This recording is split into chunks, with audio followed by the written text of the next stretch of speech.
Boom. Can we hashtag boom that?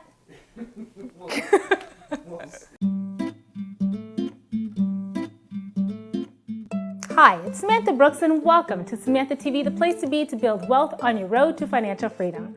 I have a question for you. Is high household debt preventing you from becoming an investor?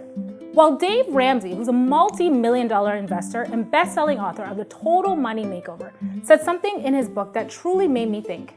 He said debt is so ingrained in our culture that most people can't even envision a car without a payment, a house without a mortgage, a student without a loan, or credit without a card. If that's really true, maybe it would explain why the debt-to-income ratio for Canadians is so out of control. According to Stats Canada, our credit market debt, including mortgages, is currently around 165%. What that means is the average Canadian owes $1.65 in debt for every dollar of disposable income. That's one of the highest levels Canada has ever seen. So if consumer debt is crippling you from becoming an investor, we have a 5-step process that can put you on the road to financial freedom. First, before you start attacking your debt, protect yourself by building a small emergency fund. An emergency fund is for those unexpected events in life that nobody plans for, whether it's your car breaking down unexpectedly or an unplanned trip you need to take. Having an emergency fund will allow you to pay for it without having to use your credit card. For this step, the goal is to save $1,000 as fast as you can. To raise the money, you can do things like have a garage sale or sell some items online or work a second job. Whatever it is that you need to do, start the process of saving money today. And once you have it, put the money aside and don't touch it.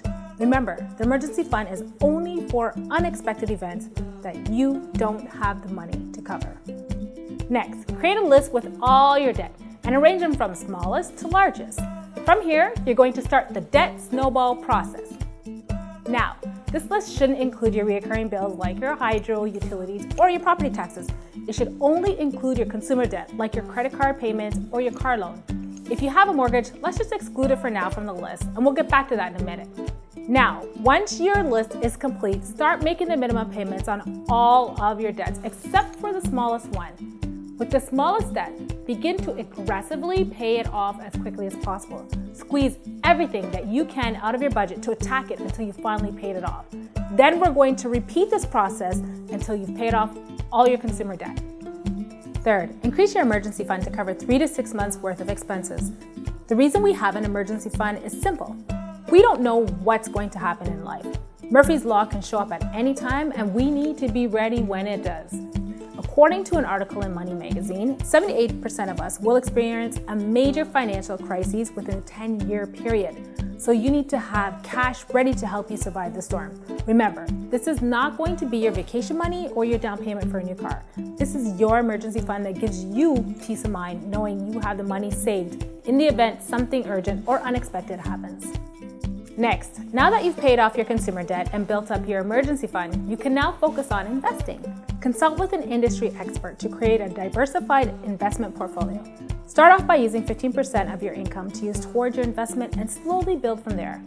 Whether you choose to invest in real estate or in the market, the goal is to help build your financial future by generating long-term wealth. And don't forget to create an exit strategy to maximize profit and minimize your risk.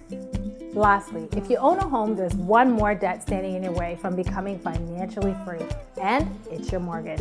We save the biggest and best debt for last, but could you imagine how it would feel to be mortgage-free? In order to pay off your mortgage early, use any extra money to put towards the payment. Doing this consistently will result in tens of thousands of dollars in interest saved, and it allows you to pay off your mortgage years sooner. It takes the average family about 7 years to pay their home off early. So stay focused, keep a steady pace, and remember, the journey to debt freedom is a marathon and not a sprint. Overall, there are many different strategies to paying off consumer debt, but at the core, the principles are all the same. Spend less than you earn, save and invest a difference so you can become financially free.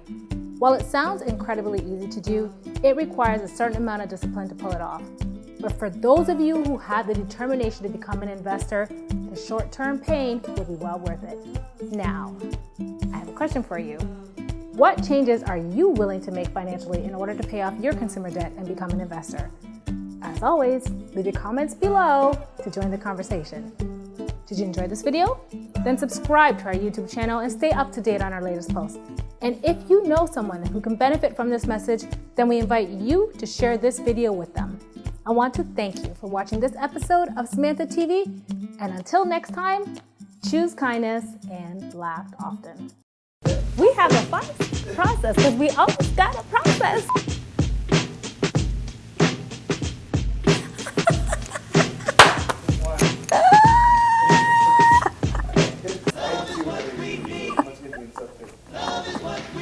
Please don't use it as a blooper. Please don't use it as a blooper.